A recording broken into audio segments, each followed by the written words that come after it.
তেহরানের কাছে কখনোই পারমাণবিক বোমা তৈরির সরঞ্জাম ছিল না দাবি রুহানির। ইরানের পাওনা $40 কোটি সুদসহ ফেরত দেওয়ার ঘোষণা কেরির। ইরাকে আলাদা দুটি বোমা হামলায় অন্তত 15 জন নিহত। রামাদি শহরের আইএসের দখলে থাকা অংশ মুক্ত করতে ইরাকি বাহিনীর অভিযান। পশ্চিম তীরে ছুরিকাঘাতের আলাদা ঘটনায় 2 জন নিহত, সংঘর্ষ চরমে। ইসরায়েলের কারাগারে 54 দিন ধরে অনশনরত ফিলিস্তিনি বন্দীর জামিনের আবেদন নামঞ্জুর। এবং আফগান সরকার ও তালেবানের মধ্যে সমঝোতার লক্ষ্যে চতুর্পক্ষীয় আলোচনার দ্বিতীয় পর্যায় শুরু, নতুন করে সেনা পাঠানোর ঘোষণা অস্ট্রেলিয়ার।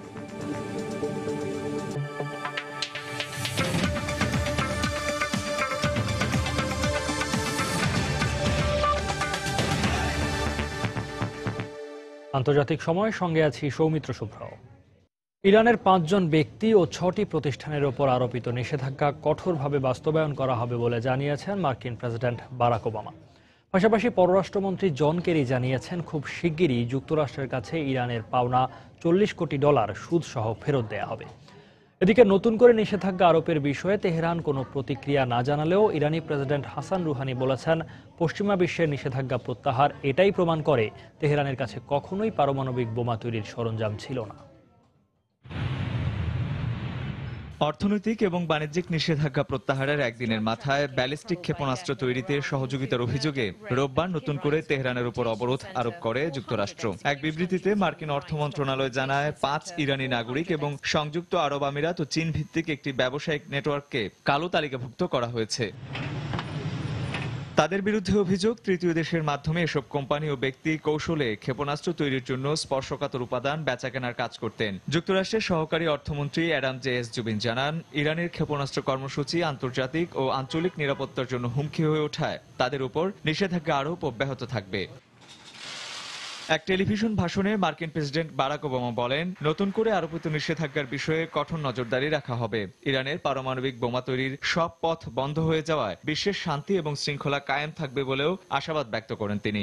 Several Americans unjustly detained by Iran are finally coming home.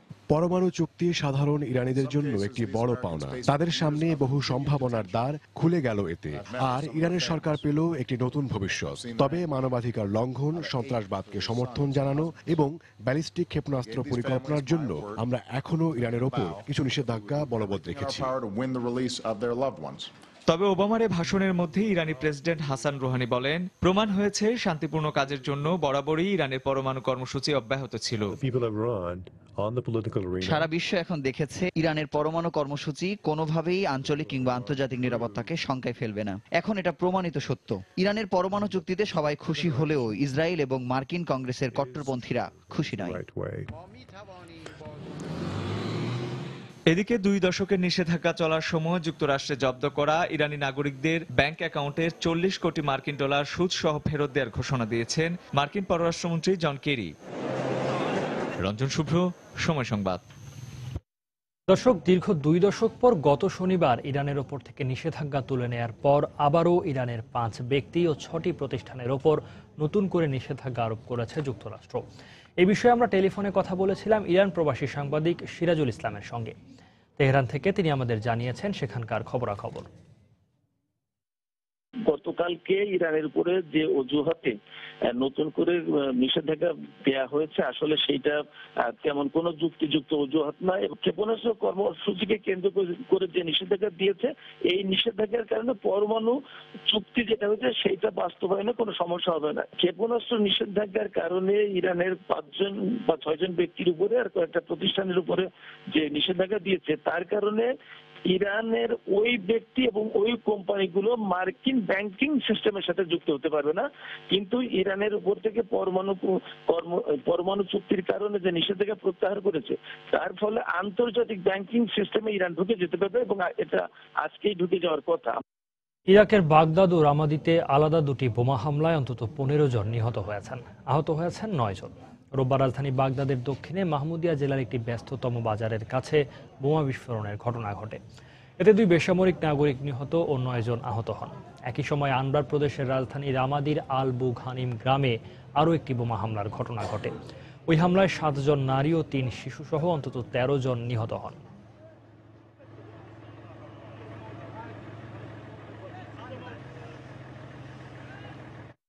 Baghdad থেকে যুক্তরাষ্ট্রের ৩ সেনা সদস্যকে অপহরণ করা হয়েছে বলে জানিয়েছেন মার্কিন কর্মকর্তারা। রোববার প্রকাশিত বিবৃতিতে ইরাকে মার্কিন দূতাবাসের এক মুখপাত্র জানান, অপহৃত সৈন্যদের উদ্ধার করতে ইরাকের কর্তৃপক্ষকে সঙ্গে নিয়ে কাজ করছে যুক্তরাষ্ট্র। এর আগে শুক্রবার তাদের অপহরণ করা হয় বলে আন্তর্জাতিক গণমাধ্যমের খবরে জানা গেছে। তবে অপহৃতদের পরিচয় এবং তারা কি প্রয়োজনে ইরাকে গিয়েছিলেন তা জানায়নি দূতাবাস কর্তৃপক্ষ।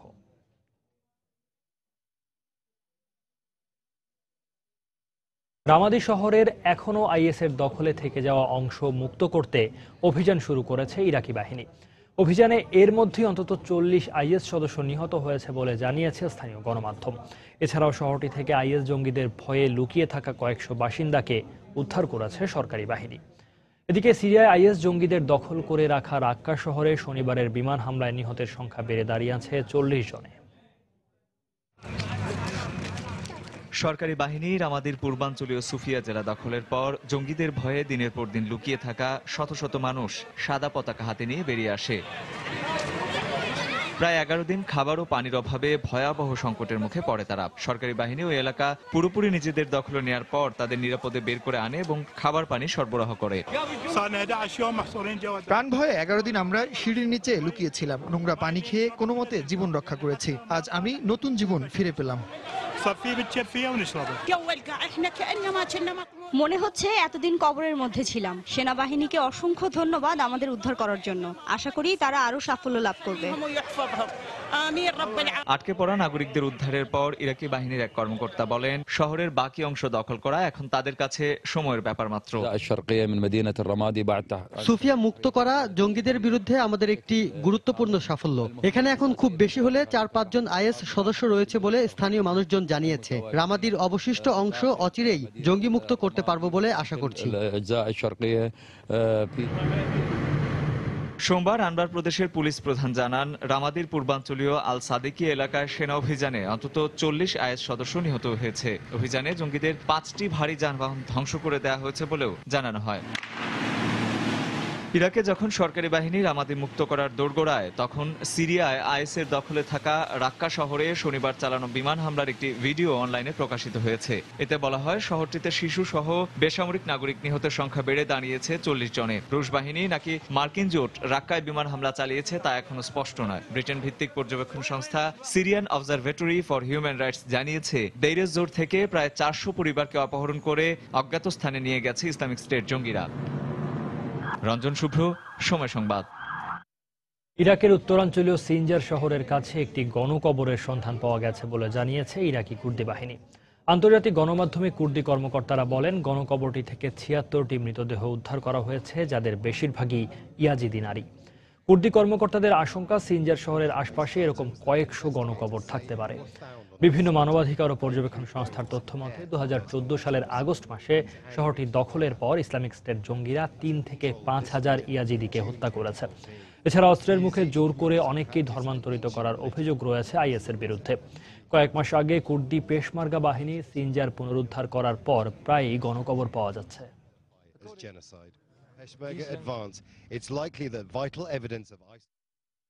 ইয়েমেনের বন্দর নগরী এডেনে আত্মঘাতী বোমা হামলায় 4 জন নিহত ও বেশ কয়েকজন আহত হয়েছেন। এদিকে দেশটির তাইজ শহরে গত 5 মাসের মধ্যে প্রথমবারের মতো ত্রাণ সরবরাহ করা হয়েছে। রোববার বন্দর নগরী এডেনে ওই অঞ্চলের নিরাপত্তা বাহিনীর পরিচালকের বাসভবনের সামনে আত্মঘাতী হামলা চালানো হয়। এতে নিহত হন ভবনের 4 জন নিরাপত্তারক্ষী। এদিকে অনুমোদন পাওয়ার পর রোববার ইয়েমেনের যুদ্ধবিধ্বস্ত তাইজ শহরে প্রয়োজনীয় ওষুধবাহী 2টি ট্রাক পাঠিয়েছে আন্তর্জাতিক মেডিকেল দাতব্য সংস্থা MSF। ইয়েমেনে গত 9 মাসে যুদ্ধ ও বিমান হামলার ঘটনায় অন্তত 6,000 মানুষ নিহত হয়েছেন। জাতিসংঘের জরিপ বলছে, এদের মধ্যে অর্ধেকই বেসামরিক নাগরিক।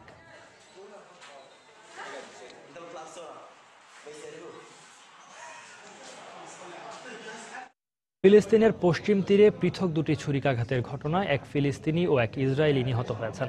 পূর্ব জেরুজালেমে খ্রিস্টানদের উপাসনালয়ে চরমপন্থী ইহুদিদের হামলার ঘটনায় ওই অঞ্চলে অতিরিক্ত পুলিশ মোতায়েন করেছে ইসরায়েলি কর্তৃপক্ষ।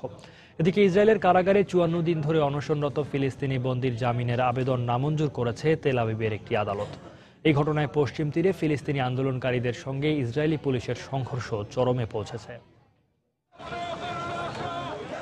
রোববার পশ্চিম তীরে ইসরায়েলি কারাগারে আটক ফিলিস্তিনি সাংবাদিক মাহমুদ আল কোয়েকের মুক্তির দাবিতে বিক্ষোভ সমাবেশে অংশ নেয় ফিলিস্তিনিরা। ৩৩ বছর বয়সী মাহমুদ প্রায় ৫৪ দিন ধরে ইসরায়েলি কারাগারে অনশন করছিলেন। রোববার তার অবস্থার অবনতি হলে তাকে হাসপাতালে স্থানান্তর করে ইসরায়েলি বাহিনী। এর আগে ফিলিস্তিনের একটি মানবাধিকার সংস্থা মাহমুদের জামিনের আবেদন করলে তা নামঞ্জুর করে ইসরায়েলের সামরিক আদালত। মানবাধিকার সংগঠনটির অভিযোগ, জোর করে খাওয়ানোর জন্য তাকে হাসপাতালে নিয়ে গেছে পুলিশ। তাকে কোনো সুনির্দিষ্ট অভিযোগ ও মামলা ছাড়াই ইসরায়েলি পুলিশ আটকে রেখেছে। অনশন ভাঙতে অস্বীকার করার পর তাকে জোর করে হাসপাতালে নিয়ে গেছে পুলিশ। রক্ত পরীক্ষার পর জোর করে তার শরীরে স্যালাইন ঢুকিয়ে দেয় তারা। এটা বেআইনি। এরই মধ্যে ইসরায়েলি বাহিনী ও ফিলিস্তিনি আন্দোলনকারীদের সংঘর্ষ চরমে পৌঁছে। পুলিশ ও আন্দোলনকারীদের পাল্টাপাল্টি হামলায় রণক্ষেত্রে রূপ নিয়েছে গোটা পশ্চিম তীর।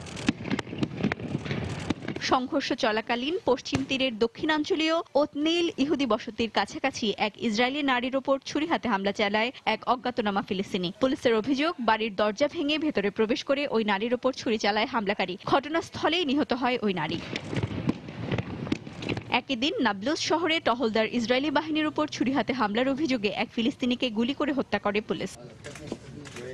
ইসরায়েলের অধিকৃত অঞ্চলে ফিলিস্তিনি মুসলমানদের পাশাপাশি এবার খ্রিস্টানদের ওপর নিপীড়ন চালানোর অভিযোগ পাওয়া গেছে। রোববার পূর্ব জেরুজালেমের ওল্ড সিটিতে ডরমিশন অ্যাবে গির্জায় হামলা চালিয়ে ভাঙচুর করে অজ্ঞাতনামা ইহুদিরা। গির্জার দরজায় হিব্রু ভাষায় বিরূপ মন্তব্য লিখে যায় তারা। এতে স্থানীয় খ্রিস্টানদের মনে আতঙ্কের সৃষ্টি হয়েছে। আমরা পুলিশকে হামলার বিষয়ে জানিয়েছি। খ্রিস্টানরা এই অঞ্চলে বহু বছর ধরে শান্তিপূর্ণভাবে বসবাস করছে। এখন এই ধরনের উগ্র আচরণের কারণে অনেকের মনে ভয় ঢুকে যাচ্ছে। এ ঘটনায় পূর্ব জেরুজালেমের মাউন্ট জিয়ন ও আশপাশের এলাকায় অতিরিক্ত পুলিশ মোতায়েন করেছে ইসরায়েলি কর্তৃপক্ষ। এদিকে পূর্ব জেরুজালেমে আবারও ফিলিস্তিনি আন্দোলনকারীদের বাড়িঘর গুড়িয়ে দিচ্ছে তেল আবিব। আন্দোলনকারীরা ইসরায়েলি পুলিশের ওপর হামলা চালাচ্ছে অভিযোগ করে শাস্তি স্বরূপ এই পদক্ষেপ নেওয়া হচ্ছে বলে জানায় তারা। এর আগে পূর্ব জেরুজালেমে হামলার অভিযোগ এনে আবু জামাল ও ঘাসান পরিবারের বাড়িঘর ধ্বংস করে দেয় তারা। সঞ্জিদা ইসলাম, সময় সংবাদ। ২০১৪ সালে ইসরায়েলিদের সঙ্গে যুদ্ধে গৃহহীন ফিলিস্তিনিদের জন্য ১,০০০ নতুন বাসস্থানের ব্যবস্থা করেছে কাতার। এক জরিপে দেখা গেছে ২০১৪ সালের যুদ্ধের ১৮ মাস পরও গাজায় প্রায় ১ লাখ মানুষ গৃহহীন রয়েছে। ওই যুদ্ধের পর গৃহহীনদের পুনর্বাসন প্রকল্পে $১ কোটি দেওয়ার প্রতিশ্রুতি দেয় কাতার। এরই মধ্যে এই প্রকল্পের আওতায় ভুক্তভোগীদের কাছে $৫ কোটি সরবরাহ করা হয়েছে এবং ১,০০০ নতুন ঘরবাড়ি নির্মাণ কাজ শেষ হয়েছে বলে জানিয়েছেন কাতারের এক কূটনীতিক। এছাড়াও গৃহহীনদের পাশাপাশি গাজার খান ইউনিস শহরের নিম্ন আয়ের পরিবারের জন্য ১,০৬০টি নতুন ঘরবাড়ি নির্মাণ করেছে কাতার। আন্তর্জাতিক সময়ে আরও দেখবেন, যুক্তরাষ্ট্রে অস্ত্র আইন, স্বাস্থ্য সুবিধা সহ বিভিন্ন বিষয়ে হিলারি ও স্যান্ডার্সের বাকযুদ্ধ চরমে। ট্রাম্পকে যুক্তরাজ্যে এসে মসজিদ পরিদর্শনের আমন্ত্রণ করবিনের। আফগানিস্তান, পাকিস্তান, চীন এবং যুক্তরাষ্ট্রের অংশগ্রহণে শুরু হতে যাচ্ছে আফগানিস্তানের শান্তি আলোচনার দ্বিতীয় পর্যায়ের বৈঠক। আফগানিস্তানের শান্তি রক্ষায় দেশগুলোর করণীয় সম্পর্কে বিস্তারিত আলোচনা হওয়ার কথা রয়েছে 4 দেশীয় এ বৈঠকে। এদিকে আফগানিস্তানের শান্তি রক্ষায় নতুন করে দেশটিতে সেনা মোতায়েনের ঘোষণা দিয়েছে অস্ট্রেলিয়া। রোববার আকস্মিক সফরে আফগানিস্তানে যান অস্ট্রেলিয়ার প্রধানমন্ত্রী ম্যালকম টার্নবুল। আফগানিস্তানের প্রেসিডেন্ট আশরাফ খানের সঙ্গে সাক্ষাৎ করেন তিনি। এরপর সেখানে নিযুক্ত অস্ট্রেলীয় সেনাদের সঙ্গে কথা বলেন টার্নবুল। আফগানিস্তানে মোতায়েন করা সেনা সংখ্যা বাড়ানোর ঘোষণা দিয়েছেন তিনি। আফগানিস্তান ও অস্ট্রেলিয়ার বিষয়গুলো একটি অন্যটির সঙ্গে ঘনিষ্ঠভাবে জড়িত। তাই আফগানিস্তানকে অধিকতর নিরাপদ আর সুরক্ষিত রাখতে চেষ্টা করবে অস্ট্রেলিয়া। যদিও বিশ্বের বর্তমান প্রেক্ষাপটে তা আমাদের সবার জন্যই বেশ কঠিন। এদিকে শুরু হতে যাচ্ছে আফগান শান্তি আলোচনার দ্বিতীয় ধাপের বৈঠক। সোমবার আফগানিস্তানের রাজধানী কাবুলে 4 দেশীয় এই বৈঠকে শান্তি আলোচনায় অংশগ্রহণকারী দেশসমূহের ভূমিকা নিয়ে বিস্তারিত আলোচনা করা হবে বলে জানিয়েছেন আফগানিস্তানের কর্মকর্তারা। আফগানিস্তান সরকার ও তালেবানের মধ্যে সমঝোতা স্থাপনই এই আলোচনার উদ্দেশ্য। দ্বিতীয় ধাপের আলোচনা শুরু হওয়ার আগে এক সংবাদ সম্মেলনে আফগানিস্তান দলের নেতৃত্ব দেয়া দেশটির উপপররাষ্ট্রমন্ত্রী হেকমাত খলিল কারজাই জানান, আলোচনার প্রথম ধাপের বিস্তারিত বিষয় নিয়ে দ্বিতীয় ধাপে আলোচনা হবে। 3টি ধাপে এই শান্তি আলোচনা অনুষ্ঠিত হবে। প্রথম ধাপটি ছিল মূলত আলোচনা পূর্ববর্তী পরিকল্পনা। দ্বিতীয় ধাপে আফগানিস্তানের শান্তি রক্ষায় অংশগ্রহণকারী দেশগুলোর করণীয় সম্পর্কে বিশদ আলোচনা করা হবে। তৃতীয় ধাপে আলোচনার ফলাফল কিভাবে প্রয়োগ করা যায় তা নিয়ে আলোচনা হবে। এর আগে 9 ডিসেম্বর পাকিস্তানের ইসলামাবাদে অনুষ্ঠিত হয় প্রথম ধাপের আলোচনা। সে বৈঠকে দুটি সিদ্ধান্ত হয়। প্রথমত, আফগানিস্তানে শান্তি ফিরিয়ে আনতে রাজনৈতিক আলোচনা প্রয়োজন এবং দ্বিতীয়ত, আফগান সরকার ও তালেবানের মধ্যে সমঝোতার জন্য পাকিস্তান, আফগানিস্তান, যুক্তরাষ্ট্র ও চীনকে সহযোগিতামূলক মনোভাব নিয়ে কাজ করতে হবে। এদিকে দ্বিতীয় পর্যায়ে শান্তি আলোচনা শুরুর একদিন আগে কাবুলে ইতালীয় দূতাবাসের কাছে রকেট হামলার ঘটনা ঘটে। এখন পর্যন্ত এই ঘটনার দায় কেউ স্বীকার না করলেও কর্তৃপক্ষের সন্দেহ তালেবান এ হামলা চালিয়ে থাকতে পারে, কারণ এর আগেও তালেবান ওই এলাকায় হামলা চালিয়েছিল। আফরোজ নিপা, সময় সংবাদ। তুরস্কের দক্ষিণ পূর্বাঞ্চলীয় দিয়ারবাকিরের সুর জেলায় তুর্কি পুলিশ ও কুর্দিস্তান ওয়ার্কার্স পার্টি পিকেকের সদস্যদের মধ্যে ব্যাপক সংঘর্ষ হয়েছে। রোববার পিকেকে সদস্যরা সরকারের জারি করা কারফিউ ভঙ্গ করে ওই এলাকায় মিছিল সমাবেশে অংশ নিলে পুলিশ তাদের ছত্রভঙ্গ করতে কাঁদানে গ্যাস ও জল কামান ব্যবহার করে। এর আগে শনিবার সিজর অঞ্চলে তুর্কি বাহিনী ও পিকেকে যোদ্ধাদের সংঘর্ষে বেসামরিক নাগরিক সহ কমপক্ষে 13 জন নিহত হন। গত জুলাই মাসে পিকেকের সঙ্গে তুর্কি সরকারের যুদ্ধবিরতি ভেঙে যাওয়ার পর থেকে এ পর্যন্ত দুপক্ষের সংঘর্ষে অন্তত 170 জন বেসামরিক নাগরিক নিহত হয়েছেন।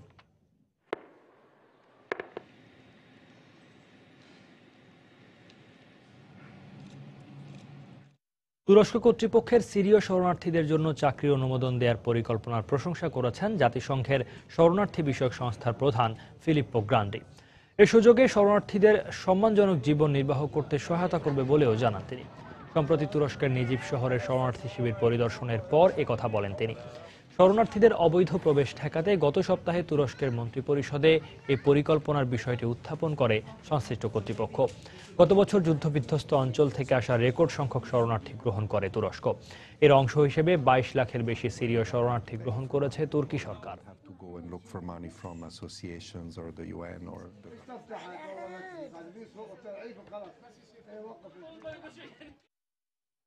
যুক্তরাষ্ট্রের ডেমোক্র্যাটদের চতুর্থ বিতর্কে বাকবিতণ্ডায় জড়িয়েছেন মনোনয়ন প্রত্যাশীরা। রোববারের বিতর্কে অস্ত্র আইন, স্বাস্থ্য সুবিধা ও শেয়ার বাজারে বিনিয়োগকারীদের থেকে অর্থ সুবিধা নেয়ার বিষয়ে বিতর্কে জড়ান হিলারি ক্লিন্টন ও বার্নি স্যান্ডার্স। এদিকে রোববারের বিতর্কেও বরাবরের মতো অনেকটাই নিষ্প্রভ ছিলেন বব ওম্যালে। সাউথ ক্যারোলাইনার চার্লসটনে ডেমোক্রেটদের নির্বাচনী বিতর্কে অংশ নেন মনোনয়ন দৌড়ে এগিয়ে থাকা 3 প্রার্থী হিলারি ক্লিন্টন, বার্নি স্যান্ডার্স ও বব ওমেলে।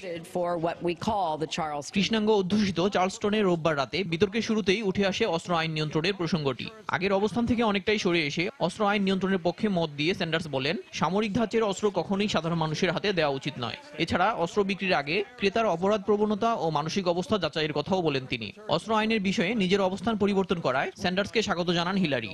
এটিকে স্যান্ডার্সের চার্লসটন জয়ের কৌশল বলেও মন্তব্য করেন তিনি। স্বাস্থ্য সুবিধা প্রসঙ্গে বেশ ইতিবাচক ছিলেন ভারমন্টের সিনেটর স্যান্ডার্স। স্বাস্থ্য খাতে বর্তমান সুবিধা যথেষ্ট নয় উল্লেখ করে এক্ষেত্রে আরো সুবিধা বাড়ানোর প্রস্তাব করেন তিনি। আমি সব মানুষের স্বাস্থ্য সুবিধা নিশ্চিত করার জন্য স্বাস্থ্য বীমার বাইরে ব্যক্তিগত বীমা সুবিধার ব্যবস্থা করতে চাই। মধ্যবিত্ত পরিবারগুলোর স্বাস্থ্য সুবিধা নিশ্চিত করতে এ খাতের ব্যয় কমাতে চাই। তবে স্যান্ডার্সের এই প্রস্তাব যুক্তরাষ্ট্রের স্বাস্থ্য আইনের সঙ্গে সামঞ্জস্যপূর্ণ নয় উল্লেখ করে এ ব্যাপারে সময় উপযোগী সিদ্ধান্তের কথা জানান সাবেক পররাষ্ট্রমন্ত্রী হিলারি। এমন জবাবে দর্শকদের অভিনন্দন পেলেও নানা প্রসঙ্গে হিলারিকে ঘায়েল করার চেষ্টা ছিল স্যান্ডার্সের। শেয়ার বাজারে বিনিয়োগকারীদের থেকে অর্থ সুবিধা নেওয়ার বিষয়ে স্যান্ডার্সের অভিযোগ পুরোপুরি অগ্রাহ্য করেন হিলারি। এছাড়া পুতিনের সঙ্গে সম্পর্কের বিষয়ে সরস জবাব হিলারির। তাকে আমি খুবই শ্রদ্ধা করি। একসঙ্গে কাজ করার জন্য তিনি দারুণ একজন মানুষ। তার সঙ্গে আমি অনেক বিষয়েই কাজ করেছি। তবে পুতিন যেন পূর্ব ইউরোপ ও মধ্যপ্রাচ্যের বিষয়ে আরো আগ্রাসী না হতে পারেন সে ব্যাপারে আমাদের কঠোর হতে হবে। ডেমোক্রেট সমর্থকদের মধ্যে সাম্প্রতিক জরিপে আইওয়া অঙ্গরাজ্যে সমর্থনে হিলারির কাছাকাছি অবস্থান করছেন স্যান্ডার্স। আগামী 8 নভেম্বর নির্বাচনের আগে এ রাজ্য থেকেই ফেব্রুয়ারিতে ডেমোক্রেটদের মনোনয়ন ভোট শুরু হবে। দেলোয়ার হোসেন, সময় সংবাদ। ইংল্যান্ডের লেবার পার্টির নেতা জেরেমি করবিন যুক্তরাষ্ট্রের রিপাবলিকান মনোনয়ন প্রত্যাশী ডোনাল্ড ট্রাম্পকে যুক্তরাজ্যে তার নির্বাচনী এলাকার কোনো একটি মসজিদ পরিদর্শনে যাওয়ার আমন্ত্রণ জানিয়েছেন। যুক্তরাজ্যে ট্রাম্পকে প্রবেশ করতে দেয়া না দেওয়ার বিষয়ে 18 জানুয়ারি ব্রিটিশ পার্লামেন্টে দ্বিতীয়বারের মতো বিতর্কের একদিন আগে বিবিসির অ্যান্ড্রু মার শোতে ট্রাম্পকে এই আহ্বান জানান করবিন। এর আগে যুক্তরাজ্যে ট্রাম্পকে নিষিদ্ধ ঘোষণার পক্ষে প্রায় 5 লাখ মানুষ স্বাক্ষর দিলেও চ্যান্সেলর জর্জ অসবর্ন ট্রাম্পকে যুক্তরাজ্যে প্রবেশ করতে না দেওয়াটা উচিত হবে না বলে মন্তব্য করেন। বরং ট্রাম্পকে যুক্তরাজ্য ভ্রমণের সুযোগ দিয়ে তার ভুল ভাঙানো উচিত বলে জানান ব্রিটিশ এমপিদের কয়েকজন। আবাসন ব্যবসায়ী ট্রাম্প সম্প্রতি যুক্তরাষ্ট্রে মুসলিমদের প্রবেশ নিষিদ্ধের দাবি জানিয়ে বেশ সমালোচিত হয়েছেন।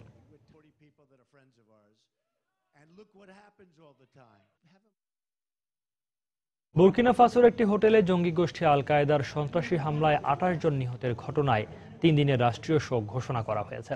রোববার থেকে এই রাষ্ট্রীয় শোক পালন করা হচ্ছে। দেশটির প্রেসিডেন্ট এক বার্তায় বলেছেন, সন্ত্রাসীদের বিরুদ্ধে যুদ্ধ করার জন্য বুর্কিনা ফাসোর জনগণকে অবশ্যই একযোগে কাজ করতে হবে।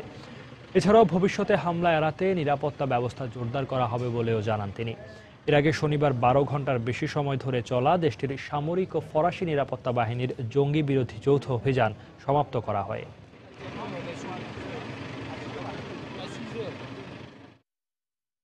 কলম্বিয়ায় বিদ্রোহীদের আটক করা 15 জেলেকে উদ্ধার করেছে দেশটির সেনাবাহিনী। রোববার তাদের উদ্ধার করা হয়। গত শুক্রবার ওই জেলেদের ধরে নিয়ে যায় কলম্বিয়ার বিদ্রোহী সংগঠন ELN এর সদস্যরা। দেশটির বলিভার প্রদেশের উত্তরাঞ্চলে জেলেদের আটক করে রাখে বিদ্রোহীরা। জেলেদের উদ্ধার করার ঘটনায় টুইটারে সেনাবাহিনীকে অভিনন্দন জানিয়েছেন দেশটির প্রেসিডেন্ট হুয়ান ম্যানুয়েল সান্তোস।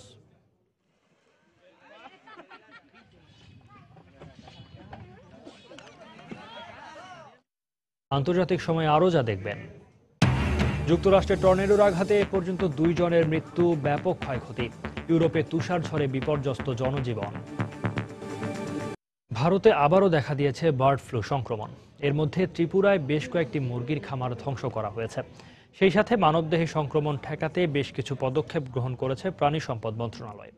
এর আগে 2008 সালে ভারতের ত্রিপুরায় প্রথম বার্ড ফ্লু ভাইরাস শনাক্ত হয়। ভারতের উত্তর পূর্বাঞ্চলীয় প্রদেশ ত্রিপুরায় বেশ কয়েকটি মুরগির খামারে বার্ড ফ্লু আক্রান্ত মুরগি ও ডিম ধ্বংস করে প্রাণী সম্পদ মন্ত্রণালয়ের কর্মীরা। প্রায় 3 বছর পর ত্রিপুরায় নতুন করে এই ভাইরাসের সংক্রমণ দেখা দেওয়ায় আক্রান্ত খামারের 1 কিলোমিটারের মধ্যে সব ধরনের গৃহপালিত পাখি মেরে ফেলার সিদ্ধান্ত নিয়েছে প্রাণী সম্পদ মন্ত্রণালয়। আমরা 13 তারিখে মুরগির নমুনা ভোপালের বৈজ্ঞানিক পরীক্ষাগারে পাঠাই। তারা 14 তারিখে আমাদের জানিয়েছে এটি এভিয়ান ইনফ্লুয়েঞ্জা ভাইরাস। সেই কারণে ভারত সরকারের আইন অনুযায়ী আমরা বার্ড ফ্লু আক্রান্ত মুরগি মেরে ফেলছি। প্রাণী সম্পদ মন্ত্রণালয়ের কর্মীরা জানান, এর মধ্যে রাজ্যের প্রায় 8000 মুরগি ও 1000-এর বেশি ডিম ধ্বংস করা হয়েছে। সংক্রমণ ঠেকাতে আশেপাশের 10 কিলোমিটার এলাকা পর্যবেক্ষণে রাখা হবে বলেও জানানো হয়। 2008 সালে ত্রিপুরায় প্রথম বার্ড ফ্লু ভাইরাস শনাক্ত হয়। সেই সময় বিভিন্ন খামারের কয়েক লাখ মুরগি ধ্বংস করে ত্রিপুরা সরকার। Bird flu virus avian influenza নামেও পরিচিত। H5N1 ভাইরাসের কারণে রোগটির সৃষ্টি। প্রথমে ভাইরাসটি পাখির দেহে সংক্রমিত হয়। পাখির মাধ্যমে তা মানব দেহেও ছড়িয়ে পড়তে পারে। সেক্ষেত্রে আক্রান্ত মানুষের মৃত্যুর আশঙ্কা খুব বেশি। এই ভাইরাসে আক্রান্ত হয়ে এশিয়ায় এখন পর্যন্ত কয়েক হাজার মানুষের মৃত্যু হয়েছে। শাশ্বত সত্য, সময় সংবাদ। যুক্তরাষ্ট্রের ফ্লোরিডায় টর্নেডোর আঘাতে বিপর্যস্ত হয়ে পড়েছে জনজীবন। সেখানে হতাহতের ঘটনাও ঘটেছে। এদিকে ইউরোপের দেশ রোমানিয়ায় শুরু হয়েছে তুষারঝড়। বন্ধ করে দেওয়া হয়েছে সরকারি প্রতিষ্ঠান। জাপানেও তুষারপাতে পরিস্থিতি প্রায় একই রকম। অন্যদিকে ভারতের উত্তরাঞ্চলে ঘন কুয়াশায় গাড়ি চলাচল বন্ধ হয়ে যাওয়ায় বিঘ্নিত হচ্ছে স্বাভাবিক জীবনযাত্রা। যুক্তরাষ্ট্রের ফ্লোরিডা অঙ্গরাজ্যের টাম্পা এবং সিয়েস্তাকি শহরে টর্নেডোর আঘাতে নিহত হয়েছে 2 জন। যুক্তরাষ্ট্রের আবহাওয়া অধিদপ্তর জানিয়েছে, মেক্সিকো উপসাগর থেকে তৈরি হওয়া 2টি শক্তিশালী টর্নেডো শহরগুলোতে আঘাত হানে। এতে শহরের বাড়িঘর এবং বিনোদন কেন্দ্র ক্ষতিগ্রস্ত হয়। আবহাওয়া অধিদপ্তর আরও জানিয়েছে, টর্নেডোর কেন্দ্রস্থলে প্রচুর বৃষ্টিপাত হচ্ছে, সেই সাথে প্রবল বাতাস বইছে। কয়েকদিনের মধ্যে পরিস্থিতির উন্নতি হবে বলে পূর্বাভাস দিয়েছে আবহাওয়া অধিদপ্তর। এদিকে রোমানিয়ার বন্দর শহর কনস্টানায় শুরু হয়েছে তুষারপাত। কর্তৃপক্ষ জানিয়েছে 12 ঘন্টায় প্রায় 1 মিটারের মতো তুষারপাত রেকর্ড করা হয়েছে। এদিকে ঘন তুষারপাতের কারণে ট্রেন চলাচল বন্ধ হয়ে গেছে। সাময়িকভাবে বন্ধ করে দেওয়া হয়েছে স্কুল সহ সকল প্রতিষ্ঠান। আগামী সপ্তাহে তাপমাত্রা -18 ডিগ্রি সেলসিয়াস নেমে গেলে পরিস্থিতি আরো খারাপ হতে পারে বলে সতর্ক করেছে রোমানিয়ার আবহাওয়া অধিদপ্তর। জাপানের রাজধানী টোকিও সহ পশ্চিমাঞ্চলে ভারী তুষারপাত শুরু হয়েছে। এতে নাগরিক পরিবহনের অন্যতম মাধ্যম ট্রেন চলাচল ব্যাহত হচ্ছে। স্থানীয় গণমাধ্যম জানিয়েছে, টোকিওতে 6 সেন্টিমিটার তুষারপাত রেকর্ড করেছে জাপানের আবহাওয়া অধিদপ্তর। এদিকে স্বাস্থ্য মন্ত্রণালয় জানিয়েছে, তীব্র তুষারপাতের কারণে হাসপাতালে ভর্তি করা হয়েছে শতাধিক মানুষকে। ভারতের উত্তরপ্রদেশের আমেথি জেলায় ঘন কুয়াশার চাদরে ঢেকে গেছে। এতে জনসাধারণের স্বাভাবিক জীবনযাত্রা ব্যাহত হচ্ছে। ঘন কুয়াশার কারণে গাড়ি চলাচল বিঘ্ন ঘটছে। গৃহহীন ও দরিদ্র মানুষের অবস্থা সবচেয়ে শোচনীয়। এদিকে আবহাওয়া অধিদপ্তর জানিয়েছে, তাপমাত্রা বাড়ার আপাতত কোনো লক্ষণ নেই। শাশ্বত সত্য, সময় সংবাদ। জলবায়ু পর্যবেক্ষণের একটি স্যাটেলাইট কক্ষপথে পৌঁছে দিতে মহাকাশে যাত্রা করেছে স্পেস এক্স এর রকেট ফ্যালকন 9। নাসার বরাতে রয়টার্স জানায়, রোববার স্থানীয় সময় সকাল 10:42 ক্যালিফোর্নিয়ার ভ্যান্ডেনবার্গ এয়ারফোর্স উৎক্ষেপণ কেন্দ্র থেকে রওনা দেয় রকেটটি। স্পেসএক্স কর্তৃপক্ষ জানায়, পরে রকেটটিকে প্রশান্ত মহাসাগরের একটি বার্জে অবতরণের কথা ভাবছেন তারা। এটি হবে 1 মাসের মধ্যে ফ্যালকন 9-এর এমন অভিযানের পর দ্বিতীয়বারের মতো সফল অবতরণ। স্পেসএক্সের উদ্যোক্তা অ্যালন মাস্ক জানান, ভূমিতে অবতরণ করাতে পারলে খরচ আরও কমে আসবে, তবে এখনও এর অনুমতি পাওয়া যায়নি।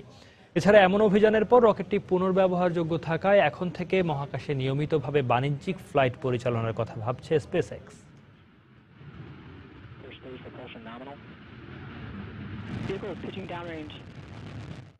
যুদ্ধবিধ্বস্ত সিরিয়া থেকে প্রাণ বাঁচাতে পালিয়ে আসা শরণার্থীদের এখনও যেন তাড়া করে বেড়ায় সেই ভয়াবহ স্মৃতি। এর প্রভাব সবচেয়ে বেশি পড়েছে শিশুদের ওপর। সেই ভয়াল স্মৃতি থেকে তাদের বের করে আনতে ইরাকের একটি শরণার্থী শিবিরে শুরু হয়েছে চিত্রাঙ্কন প্রকল্পের। আন্তর্জাতিক গণমাধ্যম আল জাজিরার এক রিপোর্টে উঠে এসেছে সেই প্রকল্পের কিছু অংশ। 13 বছর বয়সী সিরীয় শিশু হানান এই বয়সের শিশুদের মতো খেলাধুলা সহ অন্য স্বাভাবিক কাজকর্মের চেয়ে সে বেশি পরিচিত যুদ্ধ ও সংঘাতের সঙ্গে। দেয়ালে নানা রঙিন চিত্র এঁকে যেন বের হয়ে আসতে চাইছে সিরিয়ার ভয়াবহ স্মৃতি থেকে, প্রতিফলন ঘটাতে চাইছে তার স্বপ্নের আশার। একদিন সবুজ মাঠে ফোটা এ ফুলের মতোই ফিরে আসবে শান্তি। আমি আমার বন্ধুদের সঙ্গে দেয়ালে চিত্র আঁকতে চাই এবং এই প্রকল্পের একটি অংশ হতে চাই, যাতে আমি অতীত আর যুদ্ধকে ভুলতে পারি। ইরাকের আরাক শরণার্থী শিবিরে আশ্রয় নেওয়া শিশুদের জন্য এ প্রকল্প ক্যাসেল আর্ট প্রজেক্ট শুরু করেছে রাইস ফাউন্ডেশন নামে স্থানীয় একটি এনজিও। এর মধ্য দিয়ে হানানের মতো এখানে থাকা প্রায় অর্ধশত শিশুর সামনে উন্মোচিত হয়েছে এক নতুন দ্বার। এই প্রকল্পের আগে আমরা কেবল সিরিয়ার যুদ্ধের কথাই ভাবতাম। আমরা ট্যাঙ্ক, রক্ত, আইএস জঙ্গিরা ছুরি দিয়ে মানুষ হত্যা করছে এসব আঁকতাম। যুদ্ধবিধ্বস্ত এলাকা থেকে আসা শিশুরা যেন দ্রুত আতঙ্ক কাটিয়ে উঠতে পারে, সেই ভাবনা থেকেই এ প্রকল্প চালুর সিদ্ধান্ত বলে জানিয়েছেন প্রকল্পের সমন্বয়ক এক সিরীয় শরণার্থী। শুরুতে এখানকার শিশুরা যে ছবি আঁকতো তাতে কেবলই ছিল মৃত্যু, বোমা, বিধ্বস্ত ভবন। আমরা চেষ্টা করেছি তাদের চিন্তাধারার পরিবর্তন করতে এবং সুন্দর ও আনন্দমুখর দৃশ্য আঁকতে উৎসাহিত করতে, আর এটা খুবই ভালো মতো কাজ করছে। অর্থ সংকটের কারণে এ প্রকল্প কতদিন চালানো সম্ভব হবে তা নিয়ে উদ্বিগ্ন স্বেচ্ছাসেবীরা। তবে শত বাধা সত্ত্বেও শিশুরা এ প্রকল্প বেশ উপভোগ করছে। তাদের সবার মনে একটাই আশা, একদিন দূর হবে আধার আর দেয়ালে আঁকা সূর্যোদয়ের মতো আসবে উজ্জ্বল দিন। শিরিন আক্তার, সময় সংবাদ। দর্শক, আগামী 17 এপ্রিল 5 বছর পূর্ণ করতে যাচ্ছে সময় সংবাদ। এই উপলক্ষে মাস জুড়ে দর্শকের কাছে অনুষ্ঠানে দেশের প্রতিটি জেলায় যাবে সময়ের সংবাদ দল, জানবে সময় সংবাদ নিয়ে তাদের মতামত। দর্শকের কাছের যাত্রায় আজ থাকছে লক্ষ্মীপুর জেলা। এই মুহূর্তে দর্শকদের সঙ্গে আছেন সহকর্মী রামিম হাসান। সরাসরি চলে যাচ্ছি সেখানে।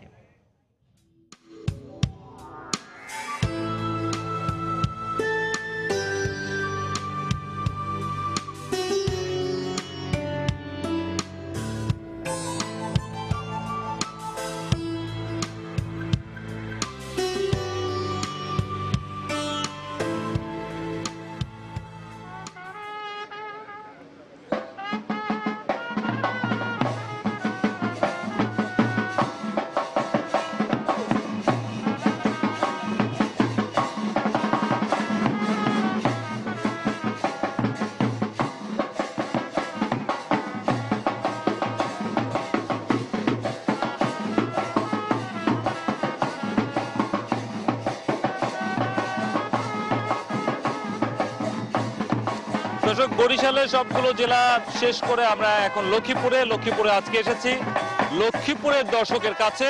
লক্ষ্মীপুরের দর্শকের সঙ্গে আজকে আমরা কথা বলবো, তাদের মতামত জানবো, সময় সংবাদের কাছ থেকে তাদের প্রত্যাশা, প্রাপ্তি, পাশাপাশি কোনো সমালোচনা থাকলে সেগুলোও জানবো। এসব বিষয়ে কথা বলতে আজকে আমরা লক্ষ্মীপুরে এসেছি দর্শকের কাছে অনুষ্ঠান নিয়ে, এবং বিভিন্ন শ্রেণী পেশার মানুষ এই জায়গাটিতে উপস্থিত হয়েছেন এবং সবার সঙ্গে আমরা কথা বলবো এবং তাদের কাছ থেকে মূলত তাদের ভালো লাগা খারাপ লাগাগুলোকে জানবো এবং পরবর্তীতে আমরা চেষ্টা করব তাদের ভালো লাগাগুলোকে প্রাধান্য দিয়ে অনুষ্ঠান এবং আমাদের যেই খবরের যে অনুষ্ঠানগুলো রয়েছে সেগুলো প্রচার করা। তো চলে যাচ্ছি একে একে বিভিন্ন দর্শকের কাছে। প্রথমেই যাব একজন দর্শকের কাছে। আপনার কাছে জানতে চাবো, প্রথম প্রশ্ন সেটি হচ্ছে, কোন সময়টিতে আপনারা মূলত সংবাদভিত্তিক চ্যানেলগুলো দেখেন এবং মানে কখন মূলত বেশি প্রাধান্য দেন? আমরা মূলত প্রাধান্য দেই সন্ধ্যার সময়, সন্ধ্যার পর। বিকেলবেলাও দেখি, সকালবেলাও দেখি, সন্ধ্যার পর সংবাদগুলি আমরা দেখি। আচ্ছা, সেক্ষেত্রে সময় সংবাদকে কেন এগিয়ে রাখেন? সময় সংবাদ স্বাভাবিকভাবে বলতে হবে যে 24 ঘন্টা নিউজ চ্যানেলগুলির মধ্যে সবচেয়ে ইনডেপথ নিউজগুলি করে এবং খুব গুরুত্ব সহকারে জাতীয় এবং আমাদের মফস্বলের সংবাদগুলোকে গুরুত্ব দেয় বলে আমরা তাকে সবসময় প্রাধান্য দেই। আর তাছাড়া বিশেষ করে সম্পাদকীয়, ওই চ্যানেলের সম্পাদকীয় টক শোগুলি আপনার ভালো লাগে। আপনাকে অসংখ্য ধন্যবাদ। এখানে দর্শক একজন যিনি জানাচ্ছিলেন যে খবরের পাশাপাশি আমাদের যে অনুষ্ঠানগুলো রয়েছে টক শোর কথা মূলত তিনি বলেছেন, সেটিকে তিনি বলছেন যে তার একটা ভালো লাগার জায়গা। তো আমরা আরো কয়েকজন দর্শকের সঙ্গে কথা বলবো। আপনার কাছে জানতে চাবো, আমাদের যে সংবাদভিত্তিক চ্যানেল, এখানে আমাদের সংবাদের পরিমাণ বেশি, অন্য অনুষ্ঠানগুলো কম থাকে। তো এই বিষয়টিকে কিভাবে দেখেন? এটিকে কি ইতিবাচকভাবে দেখেন নাকি নেতিবাচকভাবে দেখেন, বা কিভাবে দেখতে চান? সময় টেলিভিশনের এই আয়োজনের জন্য ধন্যবাদ। আমার বক্তব্য, সময় টেলিভিশন টক শোটা খুব সুন্দর করে, আর কৃষিভিত্তিক কিছু অনুষ্ঠান করা উচিত। খেলাধুলা, বিনোদন, সাংস্কৃতিক অঙ্গনটাকে একটু গুরুত্ব দেওয়া উচিত। তাহলে যুব সমাজ মাদকাসক্ত থেকে ফিরে আসবে, দেশ সমৃদ্ধির পথে এগিয়ে যাবে, এই আমার প্রত্যাশা। আপনাকে অসংখ্য ধন্যবাদ। আপনার কাছে জানতে চাবো যে আপনি তো অনেকদিন ধরে এই এলাকায় আছেন, এলাকার উন্নয়নের সাথে আছেন বা উন্নয়নের বিষয়গুলো আপনি নজরে আনছেন। তো আমরা যারা সংবাদ ভিত্তিক চ্যানেলগুলো রয়েছি, সেখান থেকে সময় সংবাদ যেই খবরগুলো প্রচার করে, সেটার ইম্প্যাক্ট পরবর্তীতে কেমন থাকে? সময় টেলিভিশনের ৫ম বর্ষপূর্তিতে আমি সময় টেলিভিশনকে লক্ষ্মীপুর সদর উপজেলা প্রশাসনের পক্ষ থেকে শুভেচ্ছা জানাই।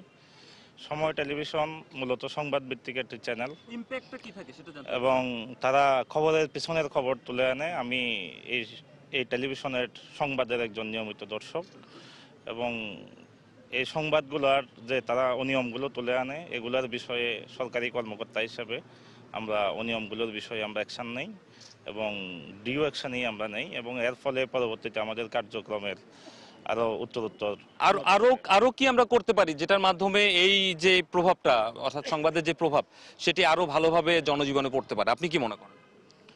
আমার কাছে মনে হয় প্রত্যেকটা সংবাদের পিছনে অসংবাদ থাকে। প্রত্যেকটা ঘটনা কি কারণে ঘটে তার পিছনের প্রকৃত সংবাদটি যদি তুলে আনা হয়, এর পিছনে কারা জড়িত আছে তারাও আরো অ্যালার্ট হবে এবং এটা ইমপ্লিমেন্টেশনের সাথে যারা জড়িত আছে তারাও এই কাজ বাস্তবায়ন আরো। আপনাকে অসংখ্য ধন্যবাদ। আমি আপনার সঙ্গে একটু আপনার কাছে জানতে চাই যে খবরের পিছনের খবর যেটি কথা বলা হচ্ছে, সেটি যদি আরো ভালোভাবে উঠে আসে। তো আমরা গত 5 বছরে কি সেটি উঠে আনতে পারিনি, বা আমাদের সীমাবদ্ধতা কোথায়? না, অনেক জায়গায় সময় সংবাদের পরিপ্রেক্ষিতে দেখা গেছে যে অনেক কাজগুলোর যে দরকার, অ্যাকশন দরকার, যে তার যে প্রভাব দরকার, সেটা যথেষ্ট পরিমাণে হয়েছে। কিন্তু আরেকটু আমার মনে হয় যে প্রত্যেকটা জেলা ওয়াইজ কি উন্নয়ন সম্ভাবনা, এখানে কি ধরনের সমস্যাগুলো প্রকট। ধরেন লক্ষ্মীপুর জেলার সবচেয়ে প্রকট সমস্যা হলো যে নদী ভাঙ্গন। এইসব নিয়ে কিন্তু আপনাদের আরেকটু এগিয়ে আসা উচিত। যে বিরাট একটা সমস্যা কিন্তু লক্ষ্মীপুর কমলনগর রামগতিতে যে নদী ভাঙ্গনটা, এইটার উপরে আরও যদি আপনারা পদক্ষেপ নেন, তাহলে প্রধানমন্ত্রীর দপ্তর থেকে আরম্ভ করে যেই কোনো প্রশাসনিক কাজে অনেক সহযোগিতা হবে।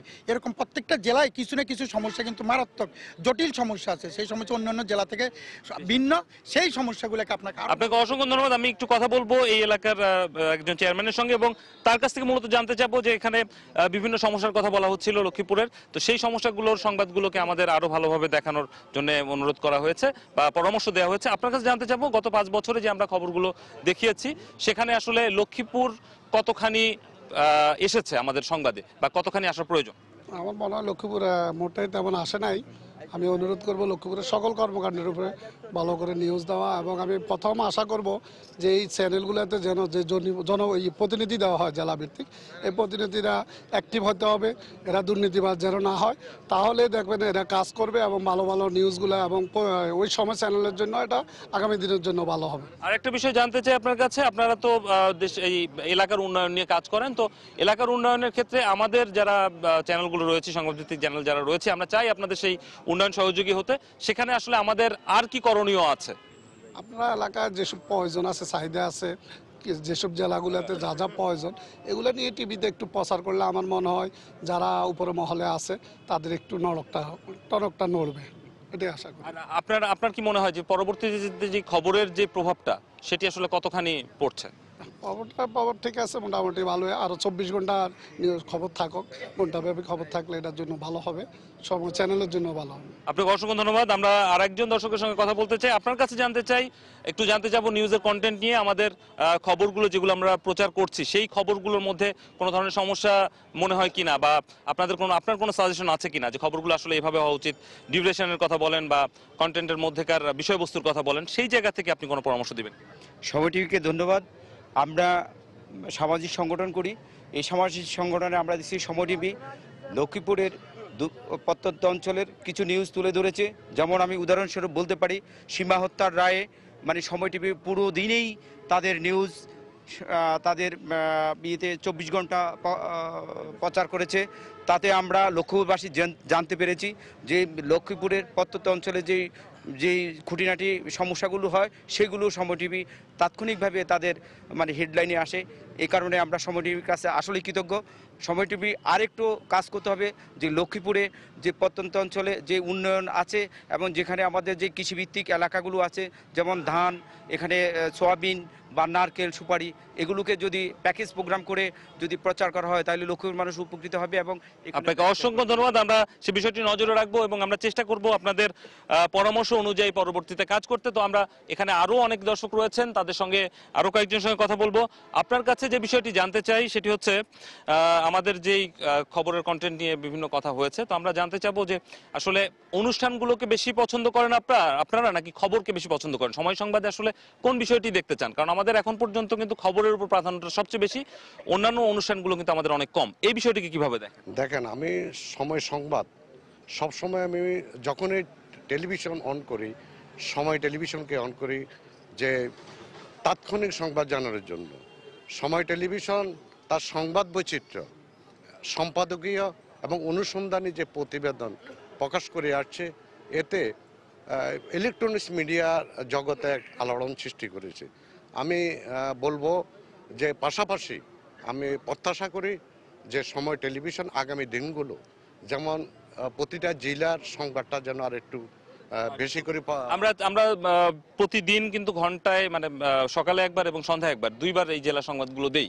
অর্থাৎ সেই হিসেবে কিন্তু আমাদের কিন্তু সংবাদের পরিমাণটা অন্যান্য খবরের তুলনায় বেশি। তারপরও কি এটা কি পর্যাপ্ত মনে হচ্ছে? আমার মনে হয় পর্যাপ্ত হচ্ছে, যেহেতু গ্রাম বাংলার যদি আপনার বিভিন্ন তথ্যবহ বিভিন্ন ঘটনা প্রবাহ গ্রামগঞ্জে ঘটে থাকে, গ্রামগঞ্জের সময়টাকে আরো একটু বাড়ানোর জন্য। আপনাকে অসংখ্য ধন্যবাদ। আমরা আরো দু একজনের সঙ্গে কথা বলি, এখানে অনেকেই এসেছেন, তাদের সবার সঙ্গেই আসলে কথা বলা সম্ভব না, তারপর আমরা এর মধ্যে থেকে বেছে নিচ্ছি বিভিন্ন জনকে। আপনার কাছে একটি বিষয় জানতে চাবো, আমাদের যেই উপস্থাপনা শৈলী সেটি কি আসলে কিভাবে দেখেন? সেখানে আপনাদের কি মনে হয় যে এটা কি ঠিকঠাক আছে নাকি আরো কোনো কিছু করার? সাধারণ উপস্থাপনা যদিও অ্যাট্রাকটিভ হয় তাহলে দেখতে ভালো লাগে, সংবাদগুলি শুনতে ভালো লাগে। আর যে বস্তুনিষ্ঠ সংবাদ সময় টেলিভিশনের, এটা তো পরিবেশনটা চমৎকার। আমাদের দেখা যায় যে রিপোর্টাররাই বেশিরভাগ সময় সংবাদগুলো পরিবেশন করছে, এই বিষয়টিকে কিভাবে দেখেন? অনেক চমৎকার লাগে। আপনাকে অসংখ্য ধন্যবাদ। আমরা এখানে একজনের কাছ থেকে আমাদের উপস্থাপনা শৈলী সম্পর্কে কিছুটা বিষয় জানতে পেরেছি। তো আমরা একটু এদিকটায় যাবো, এদিকে দর্শকদের কাছে আসলে একেবারেই যাওয়া হয়নি। আমরা তাদের কাছ থেকে একটু আরো কয়েকটি বিষয় জেনে আসি। এখানে বেশ কয়েকজন রয়েছেন। তো আপনার কাছে আমি যে বিষয়টি জানতে চাবো সেটি হচ্ছে, সময় সংবাদের যেই খবরগুলো দেখছেন, এই খবরগুলোর মধ্যে আমাদের তো খবরের পরিমাণটাই বেশি, অন্যান্য অনুষ্ঠানের সংখ্যা কম। তো আপনি কি মনে করেন যে অনুষ্ঠান বাড়ানো উচিত, বা খবরের যেই কন্টেন্ট, সেই কন্টেন্টের ব্যাপারে আমাদের আরো বেশি সচেতন হওয়া উচিত?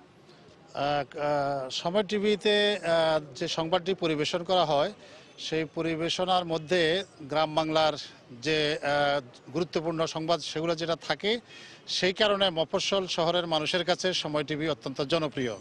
এবং এটার আরেকটি ব্যতিক্রমী দিক, সেটি হলো ব্রেকিং নিউজে যে ফ্রন্ট যে সাইজের লেখাটা হয় একটু বড় হওয়ার কারণে বয়স্ক মানুষ ব্রেকিং নিউজটা বুঝতে সুবিধা হয়, যেটা অন্য চ্যানেলে সেই ফ্রন্টগুলো থাকে ছোট, লেখাটা ছোট থাকে, পড়তে পারে না। এটি একটা আরেকটা ভালো দিক। এবং সময় টিভি তার বস্তুনিষ্ঠ এবং নিরপেক্ষ সংবাদ পরিবেশনের কারণে সারা দেশের সকল দল মতের মানুষের কাছে জনপ্রিয়।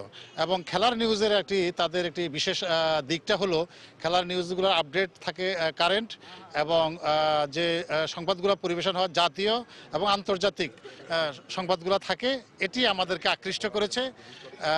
আপনাকে অসংখ্য ধন্যবাদ। আপনার কাছ থেকে বেশ কিছু বিষয় জানতে পেরেছি যেগুলো ইতিবাচক বিষয় বলে আপনি মনে করছেন। আমরা আমাদের এখানকার যিনি করেসপন্ডেন্ট রয়েছেন, অর্থাৎ আমাদের প্রতিনিধি এই লক্ষ্মীপুরে যিনি কাজ করেন, তার সঙ্গে একটু কথা বলবো। এবং আপনার কাছে আমি জানতে চাই যে এই যে খবর সংগ্রহগুলো করছেন, তখন আসলে কি ধরনের সীমাবদ্ধতা আসলে আপনারা অনুভব করেন, এবং আমাদের অফিস থেকে আসলে আপনাদের জন্য আরো কি করার আছে?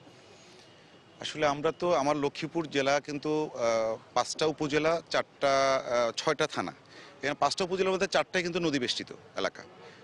তোর মধ্যে বিশেষ করে চরাঞ্চলের খবরগুলো সংগ্রহ করতে আমরা কিন্তু অনেক ব্যাক পেতে হয়, যেহেতু কমিউনিকেশনের সমস্যা, আর আমাদের অনেক খরচ হয়ে যায়, যেটা মানে আমরা ফিনান্সিয়ালি আসলে একটু অফিসের কাছ থেকে আমরা ফিনান্সিয়ালি লজিস্টিক সাপোর্টটা আরো বেশি চান। আর একটা বিষয় আপনার কাছে জানতে চাচ্ছি, সেটা হচ্ছে সংবাদের কথা বলছে যে আরো একটু ইনডেপথ সংবাদ যাতে পরিবেশন করা হয়, দর্শকরা বলছেন। তো সেই বিষয়টির জন্য আপনি আসলে কি করবেন? আপনিও তো আমাদের অংশ। আচ্ছা, আমার মানে দর্শকরা যেটা চাচ্ছে, আমি কিন্তু সেটা চাচ্ছি। তবে আমাদের অফিস থেকে আমাদেরকে যখন যেভাবে ইনস্ট্রাকশন দেওয়া হয়, আমরা সেভাবে কিন্তু কাজ করি।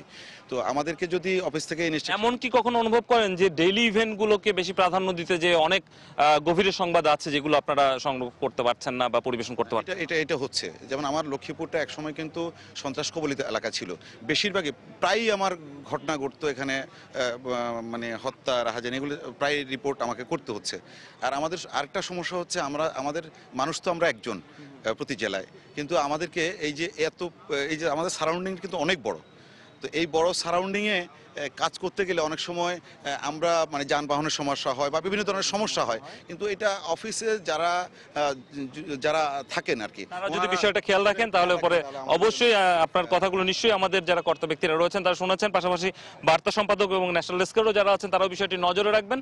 এবং আমরা কিন্তু দর্শক না, শুধু আমাদের প্রতিনিধি এবং বিভিন্ন শ্রেণী পেশার মানুষের সঙ্গে কথা বলেছি, তারা বিভিন্ন রকম পরামর্শ দিয়েছেন, সমস্যার কথা তুলে ধরেছেন, এই লক্ষ্মীপুরের উন্নয়নে কি কি কাজ আমরা করতে পারি সেসব বিষয়গুলো নিয়েও কথা বলেছেন। সার্বিকভাবে আমাদের অনুষ্ঠান এবং অন্যান্য বিষয়গুলো নিয়েও তারা নানা রকম পরামর্শ দিয়েছেন, ভালো লাগা মন্দ লাগার কথা বলেছেন।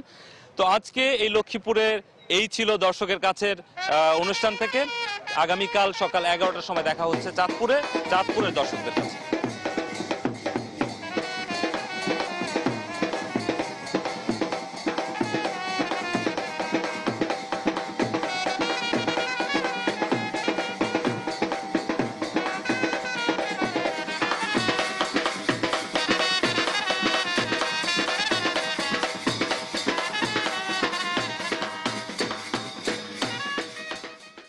সরাসরি ছিলাম লক্ষ্মীপুরে, ছিলেন সহকর্মী নামিম হাসান। তার মাধ্যমে আমরা দর্শকদের কাছ থেকে জানছিলাম সময় সংবাদ নিয়ে তাদের প্রত্যাশা, প্রতিক্রিয়া এবং সময় সংবাদ নিয়ে নানা পরামর্শ, নানা দিক তারা তুলে ধরছিলেন। দর্শক, 5 বছর পূর্তি উপলক্ষে কিন্তু এইভাবে জেলায় জেলায় যাচ্ছে সময়ের সংবাদ দল দর্শকের কাছে অনুষ্ঠান নিয়ে। আজ তারা যেমন লক্ষ্মীপুরে গেল, কাল সকালে তারা যাচ্ছে চাঁদপুরে এবং সেখানেও দর্শকদের প্রতিক্রিয়া জানবো আমরা। এবং এই সব মিলিয়ে কিন্তু দর্শকদের প্রতিক্রিয়া, তাদের প্রত্যাশাকে গুরুত্ব দিয়ে সময় সংবাদ তাদের খবর তথ্য প্রচার করে থাকে। আন্তর্জাতিক সময়ের শীর্ষ সংবাদগুলো এবার জানিয়ে দিচ্ছি। তেহরানের কাছে কখনোই পারমাণবিক বোমা তৈরির সরঞ্জাম ছিল না, দাবি রুহানির। ইরানের পাওনা $40 কোটি সুদসহ ফেরত দেওয়ার ঘোষণা কেরের।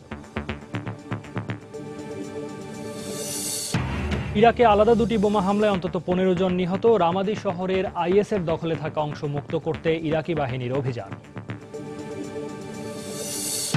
পশ্চিম তীরে ছুরিকাঘাতের আলাদা ঘটনায় 2 জন নিহত, সংঘর্ষ চরমে। ইসরায়েলের কারাগারে 54 দিন ধরে অনশনরত ফিলিস্তিনি বন্দীর জামিনের আবেদন নামঞ্জুর। এবং আফগান সরকার ও তালেবানের মধ্যে সমঝোতার লক্ষ্যে চতুর্পক্ষীয় আলোচনার 2য় পর্যায় শুরু। নতুন করে সেনা পাঠানোর ঘোষণা অস্ট্রেলিয়ার। এই ছিল আন্তর্জাতিক সময়ে। যে কোনো খবর পেতে ভিজিট করুন সময়নিউজ.tv। সঙ্গে থাকুন সময়।